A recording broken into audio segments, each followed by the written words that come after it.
नमस्कार, स्वागत है साहित्यिक झरोखा चैनल पर। आज हम करेंगे महादेवी वर्मा की कविता मुस्काता संकेत भरा नभ। देखिए, महादेवी वर्मा छायावादी कवित्री हैं और प्रकृति से जुड़कर अपने भावों को अभिव्यक्त करती हैं।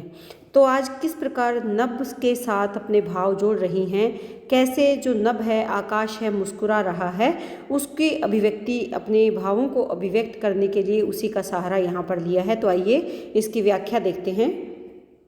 कवित्री क्या कहती है? मुस्काता संकेत भरा नभ, कि मुस्कुरा रहा है, कुछ संकेतों से भरा हुआ जो नभ है, आकाश है। अली क्या प्रिय आने वाले हैं, हे सखी, क्या नभ का मुस्कुराना मेरे प्रिय के आने का संकेत दे रहा है। देखिए, महादेवी वर्मा ने आत्मा और परमात्मा की बातें की है, आत्मा का परमात्मा से जो मिलन है वो अभिव्यक्त किया है। तो यहाँ पर प्रिय कौन है? प्रिय यहाँ पर परमात्मा है। विद्युत के चल स्वर्ण पाशमी, बंद हंस देता रोता जलधर, कि जब बादल बरसते हैं, जलधर का मतलब क्या है? बादल जब बरसते हैं तो वो रोता हुआ प्रतीत होता है, लेकिन उसी समय जब विद्युत बिजली चमकती है, उसके स्वर्ण पाश सुनहरे बंधन में बंध कर उसकी ऐसे लगता है कि वो हंस, रोता हुआ जलधर क्या कर रहा है? हंस रहा है। अपने मृदु मानस की ज्वाला गीतों से नहलाता सागर, अपने मृदु यानी कोमल, मानस यानी मन के भीतर जो ज्वाला उसके जल रही है, कौन सी ज्वाला? प्रिय के ना मिलने की जो ज्वाला है, उसे गीतों से नहलाता सागर, सागर की जो लहरें उठती है वो एक नया ही गीत उत्पन्न करती है और ऐसे लगता है कि सागर अपने गीतों से उस ज्वाला को शांत करने का प्रयास कर रहा है, जो कोमल हृदय को विवल कर रही है या व्याकुल कर रही है। दिन निशी को यानी दिन रात को, देती निशी दिन को, और जो निशी यानी रात्रि है वो दिन को क्या देती है? कनक रजत के मधु प्याले हैं। कनक, कनक यानी सुनहरे, रजत यानी चांदी, चमक जिसको कहेंगे, चांदी जैसी चमक के मधु प्याले हैं। देखिए, यहाँ पर अगर देखें तो सुबह के समय ओस की बूंदें यहाँ पर प्याले के रूप में नज़र आती है और रात के समय जो चमकते हुए तारे हैं वो सुनहरे, कनक के समान सुनहरे रंग के चमकते हुए नज़र आते हैं, और ओस की बूंदें चांदी की चमक की जैसे श्वेत नज़र आती हैं। तो वो ऐसे लगता है कि वो मधुर रस से भरे हुए प्याले हैं। अली क्या प्रिय आने वाले हैं, और प्रकृति में ये परिवर्तन क्यों हो रहा है? हे सखी, क्या मेरे प्रिय आने वाले हैं। तो हाँ, यहाँ पर अपने प्रिय परमात्मा के मिलन की आकांक्षा या उसको जानने की इच्छा प्रश्नात्मक शैली में अभिव्यक्त की गई है कि क्या मेरे प्रभु आने वाले हैं।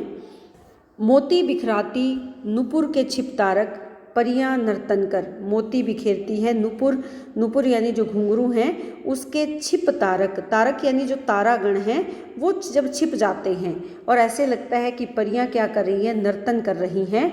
हिमकण पर आता जाता, हिमकण बर्फ के कण पर आता जाता, मलयानिल परिमल से अंजलि भर, परिमल यानी सुगंधित हवा से जैसे अंजलि भरकर जो मल्य से दक्षिणी पर्वत से आने वाला जो वायु है, अनिल यानी वायु, मल्य यानी जो दक्षिणी पर्वत का भाग है, दक्षिणी क्षेत्र के पर्वतीय भाग से जो वायु आती है वो बहुत सुगंध से भरकर जैसे अंजलि भरकर लाई है। और इसी तरह से जैसे हिमकण, हिमकण यानी बर्फ़ के कण, जो उत्तरी भारत में बर्फ़ पसरी रहती है, उस पर दक्षिण भारत से आने वाली जो वायु है वो सुगंध से अंजलि भरकर जैसे लेकर आई है।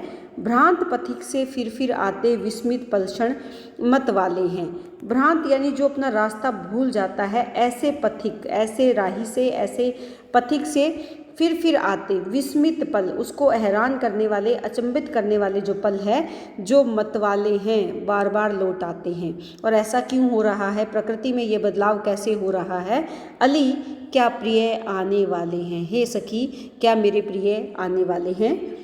सघन वेदना के तम में सुधी जाती सुख सोने के कण भर, सघन यानी बहुत गहरी, वेदना अर्थात पीड़ा का, तम यानी अंधकार में, सुधी यानी चेतना जाती है, सुख सोने के कण भर, कि जब पीड़ा बहुत ज़्यादा बढ़ जाती है तो ऐसे लगता है कि जो चेतना है वो सुख सोने के कण में चली गई, या यहाँ पर सोने के कण भर यानी कुछ सुनहरे पल वहाँ पर भर जाती है सुख के। सुधी यानी याद, किसकी याद?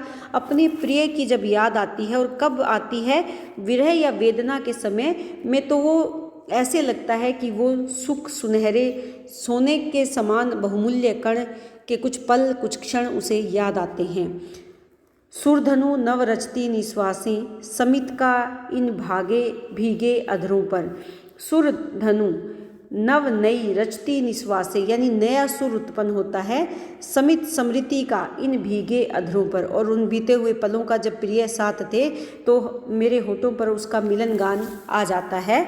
आज आंसुओं के कोशों पर स्वप्न बने बने पहरे वाले हैं।